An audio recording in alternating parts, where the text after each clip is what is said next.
Welcome, everyone, to Watch Challenge. On each episode, we challenge ourselves to find and watch a film of a particular type and then report back the results to each other and you fine listeners. My name is Mike Wendt. And I'm Aaron Spears, and this episode's challenge, Mike, you picked last time, and it was the Criterion Collection. Yes, and the Criterion Collection, for many of us cinephiles, has seemingly become like the standard for home video. Oh, yeah. As I'll discuss later, is sometimes I'll just buy them without having seen the movie, just hearing about it, or just getting their seal of approval. Sometimes is enough to make me buy it, and even though they're a little more expensive than your average Blu-ray or DVD. They do have like a couple times a year. It seems like they have like a 50% off. Oh yeah, sale that I generally see the email like a day too late. Yeah, I think it's usually February and November at Barnes and Noble. Usually is that's what it is. 50%. Yes. Yeah. So maybe not officially them, but through one of their largest distributors. But, yeah, absolutely. Yeah, I thought of a couple of questions I want to ask you about our relationship with the Criterion Collection as lifelong film geeks. But I wanted to start off, Mike. Have you ever seen a bad Criterion film? Not really. I mean, there are like some applause says a lot. Yeah. Well, I had to think for a second. I mean, right. I think there are some, classics that can, on some surface, for some people, be boring or quote unquote boring. You know, what you mean. Say like, this is no disrespect to gosh, I can't think of his name, but Solaris or something like that. I mean Sure. that film for some people can be a mind-blowing masterpiece. For some, it can be a eternal slog. I mean, same with his Stalker. Sure. I took my wife to see Stalker like restoration a couple years ago, and I feel like she was getting ready to break up with me after having to sit through it. So, but no, I mean, I think there's a reason for many of these films that get on there, because they're revered. Most of them, are revered classics, or some of them are just, maybe the rights lapsed from a previous company, so they swoop in and they spruce it up, and they give you all these great special features and nice packaging and all that. Well, that's where it comes in for me, because I've definitely had a few that I've purchased. I think we're safe picking on Stalker because it's arguably a brilliant film, but not for everyone's taste. I get it. That was one that I was like, I need to watch this. I should have seen this, and I got it. It was years ago, and I watched it, and then I was like, and because there's that expectation, you're popping in a Criterion disc. One, I love that there's no bullshit. It just goes right to like their menu. Right. Great feature in the early days of DVD with all the unskippable bullshit that you couldn't get past. I always appreciate that. But then, it starts up and there's that expectation of like, this is Criterion. This is going to blow me away. So like, I have this internal hype in my head of like, I push play on a Criterion movie. It better, rock me a little bit, Yeah. And that one I was like, okay, it looked really good. And then, as I dove in, like you mentioned the special features, I dove into some of the special features, making of, blah, blah, blah. And it gave me the context that when I've watched it, I think one more time since then, I was like, oh, I feel like I get it.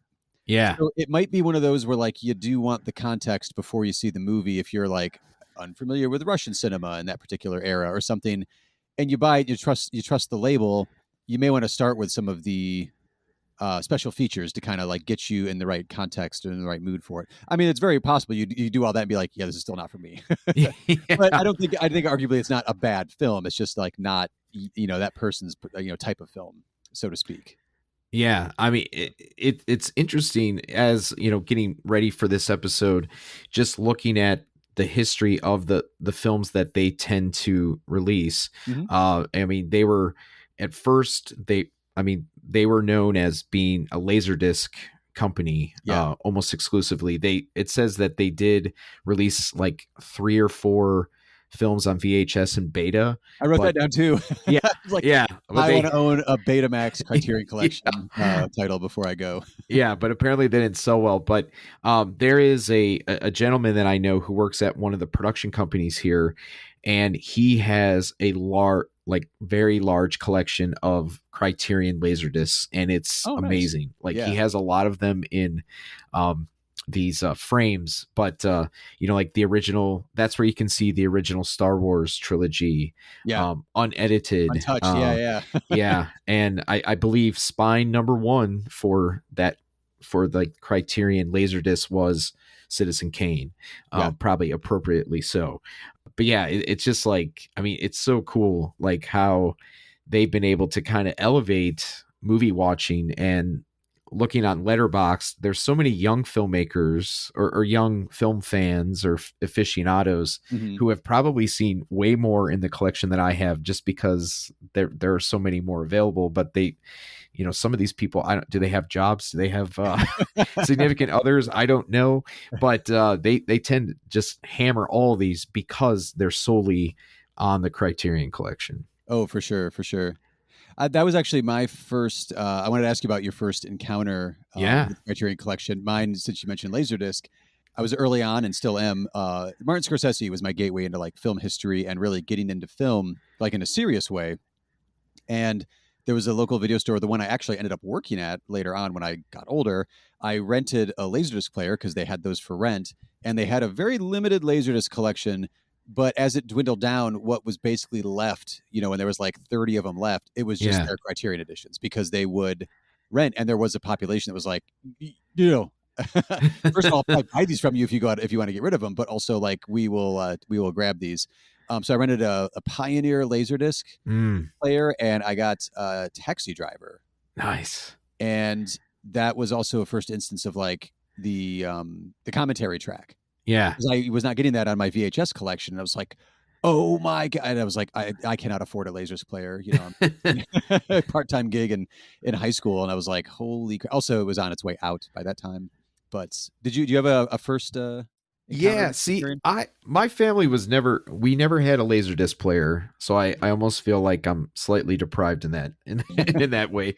But I will say I was probably a little later to knowing about the collection, but the pretty much my gateway was Royal Tenenbaums. Oh, nice. Yeah. Because at the time, and I think it still is the case pretty much, all the Wes Anderson films have made their way pretty much to the collection. So that was the first. And then I believe Life Aquatic Mm-hmm. was maybe the next, so it's like that's how I kind of got familiar with the brand. And then I kind of started going off the deep end in college when I really started to, know more about this label. There was a time. Wait a minute. Did I say Taxi Driver? Yeah. Fuck. No, it was Raging Bull. I'm sorry. I was like, I was even picturing black and white in my head, and I was like, I don't know if did I say I don't know if that's or not. Raging Bull. Yeah. Sorry. There was a time when I was trying to start, like it was my first job, just a shitty factory job out of college, and I was like, I have more money than I need for my shitty apartment here with my fiance at the time, and I was like, I'm going to start buying all the Criterion collections I can.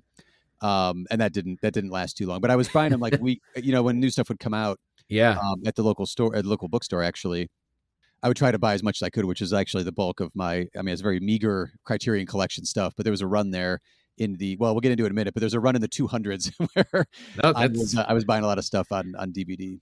No, that's pretty impressive. I think I probably have, a little over 125, maybe. I'm very selective sometimes, but no, that beats me. I'm saying I have like maybe 50 or 60 total. Oh, okay. The spine number was in the 200s. Yeah. Oh, okay. But yeah, it's also I think as film geeks too, we appreciate like it's a celebration of preserving the movie as the filmmakers intended to. Which obviously, if you're listening to this, you're probably already a Criterion fan. This is not news to you, but the preservation of it alone, I think, is worth the money if you can afford it. Like I said, or wait for those half-off deals. But also, they have such amazing, like the one I picked for today has got like not one but two commentary tracks. on it that I have only listened to one, but I was like, damn, all right. I mean, it's not Boogie Nights level where there's what is he's got like 9 different commentary Oh tracks yeah, and different it's versions of so. Boogie Nights, but that was also really really handy. And I love the fact too that in the era of streaming, they're still dedicated to physical media. Obviously, Criterion Channel is an amazing streaming service, but I like holding those in my hand. Oh, Oh, absolutely. absolutely. No, I actually, at, maybe if down the line this podcast gets some traction and we can get guests, like I would love to have somebody from the Criterion Collection go behind like all their, Ooh, yes. like how do they negotiate the titles? How do they, how do they pick what comes out when, because Yeah. it's as you said, Raging Bull was your first, and they just announced that they're putting that out now on 4K Oh, Blu-ray yeah. and everything. So, I'm sure I'm a sucker, and I will definitely buy that one. Yeah, that's gonna be a double dip or triple. I don't know. I don't know how Yeah, many copies of that. I just actually I'm looking for that on VHS right now just to fill out my my full Scorsese collection. But the yeah, completest. completest. It's it's in there. It's in there. Any quick shout outs, honorable mentions you got, Mike, before we get to our picks? Yeah, so when approaching this episode, like I said, I've purchased certain ones that I have on my shelf. I just never really watched. It was just kind of one of those things, force a habit, or also just like this weird thing if like, oh, if this film friend comes over and sees that I don't have this on my shelf, are they gonna judge me or something like Oh, that? the peer pressure titles. Yes. Yes. So one of the ones that I almost finally watched, but was the is another Tarkovsky film, and I don't hate Tarkovsky for anybody who might be Right. hearing Right. this, No. Yeah. but I did recently purchase his last, I believe it's like his second to last film, Mirror, Okay. or I'm sorry, definitely not. 1975, Mirror. From all intents and purposes, I've heard it's his most accessible film, and also it is a double disc. It seems Oh, like it's nice. very deluxe. Is in far as the as far as like the special features go. Mm. The other one that I bought was like one that I went to multiple stores to find, even though I have yet to watch it, and I almost feel embarrassed saying so. But it is Police Stories 1 and 2 with Jackie Chan. I I just didn't realize those were on Criterion. Oh my god, that's awesome. Oh yeah, it's a double. You get both movies in the same package. Awesome. It's once again, it's got Jackie Chan's face in this like kind of nice painting rendering, and Yeah. Yeah. that's definitely one that I will watch it at the right moment. Like I'm feeling Right. that's like a good summer double feature kind of thing. Oh god, yeah, You that's know. totally true. Yeah, absolutely. What about you? So I picked out one I couldn't afford when I was in college, but I got it from the film department. They had a small collection on VHS and DVD and a few 60 millimeters, but they had the Criterion of Slacker. Mm, 2 disc, and that I know that's such a cliche. Like I'm in film school, film history, but yes. still, and I'm just constantly checking out Slacker to watch again and again. Speaking of the special features, so anyway, I ended up, once I had some money, I was like, that's one of the first ones I remember buying with that job I referenced earlier. I was like, Yeah. getting Slacker. So that one I grabbed because it has like the booklets that come in these too. Like Oh there's yeah. like solid, it's like a zine almost. Really, it's several pages long, but it also has Richard Linklater's first feature film that he like wrote, shot, starred in, edited, produced, everything. Called "It's Impossible to Learn to Plow by Reading Books." Oh And just man. being a Linklater fanatic, as you mentioned before with Tarkovsky, I could see you could screen this movie for anybody and they'd be like, what are we watching? This dude doesn't talk. He just rides trains and hangs out. What is going on? But being a Linklater fanatic, I was like, oh my god, I finally get to watch this. He started on like Super 8. But Yeah. that's Criterion for you. They find this $3,000 Super 8 film that this filmmaker made. When he's just starting out, and also convince him to release it. I mean, Yeah. it's one of those you watch it, you're like, yeah, you got famous and you did a lot better work, but it's good you got this one out of your system early on, probably. But he was comfortable putting that up publicly, and I was like, okay, this is pretty amazing. And you don't get that if you're just buying that on slacker on VHS back in the day. You're not going to get.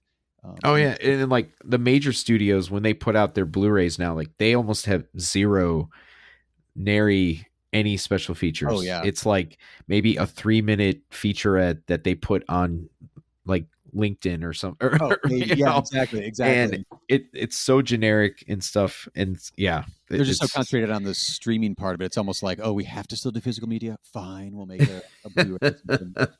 And then the other one is I wanted to get a documentary in as well, and there's one that just like bowled me over when I watched it. It's Orson Welles one called F for Fake from '75, which if you haven't seen it, it's one of those you just need to go into watching it cold. It's about like I know I just said to go in cold and I'm going to say something about it, but it's about art forgery, but then Orson Welles is also like doing magic tricks and talking about illusions and this idea of like what authorship is and what authenticity is. And he's fucking with you for like an hour and a half. It's great. It's really, really great. That is, once again, another ashamed admission or admission. It's one that I own, but I have not watched yet. I just, it's like kind of like this Orson Welles completist, and sure. I will watch it when the time is right.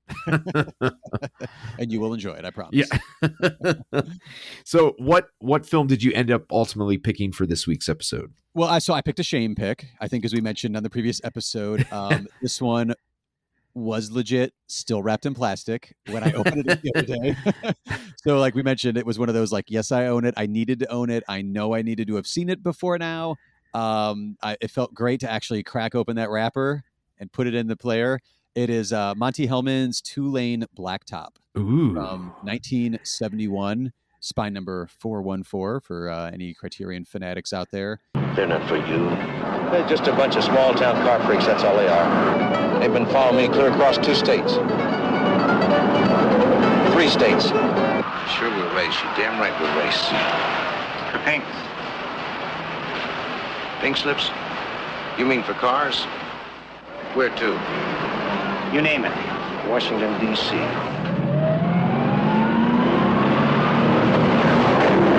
After D.C., we'll go on down to Florida. We've got some nice beaches down there. It's color me gone, baby! We gotta get some action soon. We'll need Fred to do a little work on the carburetors and check out the rear end. I want air conditioning. Want air conditioning, huh? Automatic heat. I know what about a key, though. Rollaway bed. Rollaway bed. And my back seat. And my back seat. I don't like being crowded by a couple of punk road hogs clear across 2 states. If I wanted to bother, I could suck you right up my tailpipe. Now, this man's dangerous, officer. He passed us on the right a couple of miles back. I swear he's going about 90. He must be on something. Take it easy, man. You're gonna kill us. You've got James Taylor, that James Taylor, the singer, playing the driver. You've got Dennis Wilson, yes, the Dennis Wilson from the Beach Boys, playing the mechanic. Warren Oates, the man himself, from several Monty Hellman pictures. He plays GTO, the name of the car he drives. And then Lori Bird is the girl. So, like, you kind of get an idea of what we're doing here. The main characters are the driver, the mechanic, GTO, and the girl. And it's possibly like one of the... I mean, I'd put it in like top 5. It's one of the ultimate road movies. It's kind of a cross-country. It is a cross-country road race, but it's not done in like Cannonball Run style. It's done in a Monty Hellman style, where it really gets into... I mean, it really fetishizes the cars, the engines, the gearheads that work on this sort of stuff. They pick up, they make a living's a little strong. They make ends meet. They pay their way as they go by doing, like late night illegal street racing on the Two-Lane Blacktop. And so you get to see some street racing there. I wouldn't say it's like a French Connection or a Bullet. Like, it's not like a car chase movie. Sure. But it's definitely like a car movie. And it's really kind of about the journey. And I was sort of floored with the ending, not in like a twist ending M. Night Shyamalan kind of way, but just like, wait. And then I skipped back 2 chapters to watch, the build up to it again. I just like, fucking love this movie. Holy cow. So high expectations for sure going in. I adore Monty Hellman. I've seen, 5 or 6 of his movies, and I like a lot of them, if not love them. I really dig his style. I love Warren Oates because my Cockfighter is one of my favorite Monty Hellman ones. Two-Lane Blacktop has now eclipsed that. But it's one of those that so I'm going in with high expectations. It's on Criterion. It's a director I like. It's actors I'm very curious about, if not a fan of, and it still topped out those expectations. And I was like, holy crap, that was a watch. I'll have to be honest. I'm not really familiar with his filmography. I've only in the last 3 or 4 years, maybe I've been like, it's a big late 60s, 70s gap that I've been slowly filling in. But I know there's only so many. Yeah. So, who's the guy you referenced? Somebody a couple episodes ago. I've been slowly Larry Cohen. Yeah. With Original Gangsters. He only has so many movies that he directed, and I've been slowly sprinkling in like the 70s and some of the crazy 80s ones. So I was like, I don't want to rush through this, but I saw the one Q with like a flying dragon. Oh, yes. Yes. And it was just like so bonkers. I was like, I need to see some other stuff that does. And of course, Vin Diesel put out a bunch, but anyway, so Monty Hellman, I'm very slowly now because I only have so many more left that he directed that I can get access to at the moment. So slowly work my way through. But Two Lane Blacktop, if you have not seen it, I don't know if it's on the channel right now, but you can buy the physical media, and it's there. You get a I don't think there's like a making of documentary, but there's 2 commentary tracks, like I mentioned. There's a bunch of interviews which are kind of explain the making of. Yeah. There's a whole documentary on just one of the cars. It's a 57 Chevy that's all souped up, thanks to Dennis Wilson, or actually the techs who worked on it, and versus this GTO. So there's one whole little documentary all about how they restored this 57 Chevy to use in the film. I think there's a few of them that they used, but so yeah, even if you're not interested in the movie itself, there's a documentary about one of the cars in the movie. That's how thorough this label is. It's awesome. Yeah. No, that's great. So what was your pick, Mike? What was your Criterion pick for this episode? Yeah. So once again, it was a out of the wrapper. It was on my shelf. And part of the reason why before I reveal what it was, part of the reason why I picked this particular title was a few years ago at the Cleveland Film Festival. I worked for the Greater Cleveland Film Commission, so we sponsored a film. We sponsored a film about Hal Ashby, which was a documentary. So I after that, I was like, I got to collect all his films and everything. And sometimes there's always this weird timing with movies. Sometimes I'll hear about it, and then honestly, the next month it'll be playing at the Cinematheque or something or whatever. So after sponsoring this Hal movie, Criterion announced that Shampoo was coming to the collection. So my pick is Shampoo, which was directed by Mr. Ashby, and it was written by Robert Towne and Warren Beatty, and stars Warren Beatty. I go into that shop, and they're so great looking, and I'm doing their hair, and they feel great, and they smell great. That's it. It makes my day. I mean, it makes me feel like I'm going to live forever. Columbia Pictures presents Shampoo. It's the story of a Beverly Hills hairdresser named George. George is great. Yeah, George is great. And all the beautiful people he does. Listen, you're great. I thought you were great. Baby, you're great. What about me? You're great. Slow down, you move too fast. Very weird, George. I know, baby. But you're great, baby. Believe me, you are great. You got to make the morning last. I've had these dreams lately. What dreams? Somebody gets me, and they throw me around the room, and I try to run away. Kicking down the cobblestones. You're my mother's hairdresser. Yeah. You wanna... Looking for fun and feeling groovy.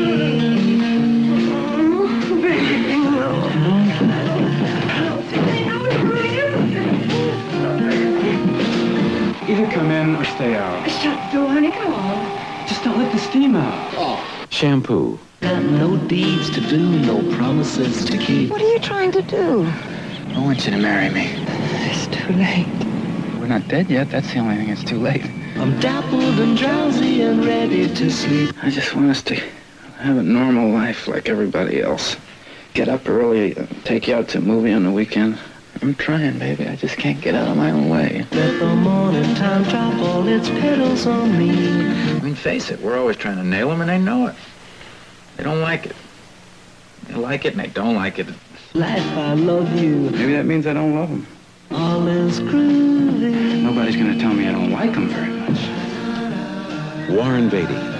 Julie Christie, Goldie Hawn, Lee Grant, Jack Warden, Tony Bill, Shampoo. It's a very unique film, I would say, and probably very much of its time. I don't know how modern, like some modern audiences may not respond to it that greatly, like, because there's certain, like, the way how some of the things are said, like okay, he's a hairdresser in the film, Right. and everybody thinks like he's gay, so there's like sometimes derogatory terms thrown out there about him, but it mostly takes place over the course of one day, which is election day 1968, where Richard Nixon is on the verge of winning the presidency. And Warren Beatty's character is, as I said, a hairdresser who happens to be also a Lothario. He has multiple lovers, and he addresses each of them in the course of this day. I mean, I would say it is fairly a funny film, but it's not, maybe not like funny haha, more kind of funny, oh that's clever, kind of thing. I mean, looking at the filmography of Hal Ashby, who had this amazing run in the 70s that started with I believe it was called The Landlord, and then he had like Harold and Maude, and did he do the Last Detail? Yeah, Last Detail. Yeah. Then he did Shampoo. Then he did Bound for Glory, and Coming Home, and Being There, which I think 3 of those films are on the Criterion Collection. So Shampoo, Being There, Shampoo, Being There, and Harold and Maude, are on the collection. It was great to finally see this, and I think it was the first time that Beatty had tried to write a script, and he's so kind of charming in the film. And I also really like, I love Jack Warden's character in this. Like, I think towards his later years, like he was in a bunch of comedies, like Problem Child. And I actually just recently rewatched, we had family over, and it was just, we had to just put on a movie. So we picked The Replacements with Keanu Reeves and Jack Warden. Yeah. Okay. Jack Warden plays like the owner, the bad owner, but it was definitely great to finally check this off, to just see it. I don't know if it lived up to my lofty expectations, but it was still enjoyable. Now, the special features on this aren't as thorough as the typical Criterions, possibly because most of the major players have passed away, but there is a very lengthy interview with Warren Beatty that was very entertaining. Nice. Yes, there's not commentaries or tracks or anything. No. Nice. I mean, probably because Ashby's been dead for almost 25, 30 years. Yeah. Ashby's a really fascinating director. I like Shampoo a lot. I didn't go into it with super high expectations, but also I'd read, like, I think in what's the book, Easy Riders, Raging Bulls. Oh yeah, he wrote. He tracks Beatty through this era, and you're like, knowing some of Beatty's let's say personal relationships. Yeah. It's not surprising that he's able to really pull off this, like you said, kind of like Lothario, like hairdresser guy who, like, everybody assumes is safe to leave with their wives or their girlfriends or their mistresses to do their hair because he's gay. What's he going to do? And you're like, well, right. Yeah, that's the perfect setup for Warren Beatty in the 60s, let me tell you. Well, if you've seen, and I know obviously you have, but for any of our audiences, if you see Licorice Pizza, there's definitely the character of John Peters, that's played by Bradley Cooper, I think was the inspiration for this Shampoo character. So because he's, I think in Licorice Pizza, that he was a hairdresser himself. So. Yeah, the tone in that movie and this movie, that tracks. Yeah, really well. Absolutely. But because Ashby's stuff, I think, because like there is on the Criterion, and he's a very celebrated director, and that documentary, I think you mentioned, you did mention Hal, the documentary. Yeah, is really great, but he's not a director like Scorsese in this era or something. Like he's got this like humanist touch where he can bring these characters like just so vividly to life. Yeah. Do really interesting character studies within these genres. And in this one, like a late 60s, well, it's set in the late 60s, but it's definitely like a 70s sex comedy that should be totally dismissible, and like this should just be like I almost say like a John Ritter Three's Company type slapstick comedy, Right. like comedy of errors. But like no, there's real heart and there's pathos to it when the way it kind of pays off. Yeah, you're absolutely right. Like he doesn't have like a huge visual flair for Right. in his films. There's the camera barely moves, but he was so good about capturing human emotion and all that. So Yeah, kind of makes me want to watch that one again. Or actually, Ashby's one of those too where I haven't seen all of it, but there's like you said, I think you rattled off is almost his whole filmography there, and I was like, there's 3 or 4 that I haven't seen that I'm like, I really want to dole those out slowly because I don't want to get to the end of that and have none left to watch. Yeah, no, he's really like kind of underrated, I think, in a lot of ways. Well, what challenge do we have in front of us for next time? So the next episode is going to come out, I think, either right in the middle of or right at the start of the Cannes Film Festival. And it got me thinking, I don't want to be too narrow because I was looking at like, oh, let's do Palme d'Or winners or something from the Cannes Film Festival. Yeah. And I was like, oh, that's a very short list of stuff there too. And then so I was like, something Cannes related. Movies that premiered at Cannes premieres. Like a ton of movies have premiered there. And if you go back and look at the list, or if anybody goes back and looks at the list, there's some real oddballs that premiered at Cannes that you're like, what the fuck were you thinking? Like, why was this premiered at Cannes? So it's fair game. As long as it premiered at the Cannes Film Festival, it is fair game for our very next Watch Challenge. So we'll celebrate a little bit of the current Cannes Film Festival by talking about films that have premiered at the Cannes Film Festival. What is it? The Crosset? Is that what they call it? Or the when they say oh yes, it premieres at the Crosset. So yeah, we will be trying that out and see what we come up with, and we'll talk soon, Mike. Have a good one.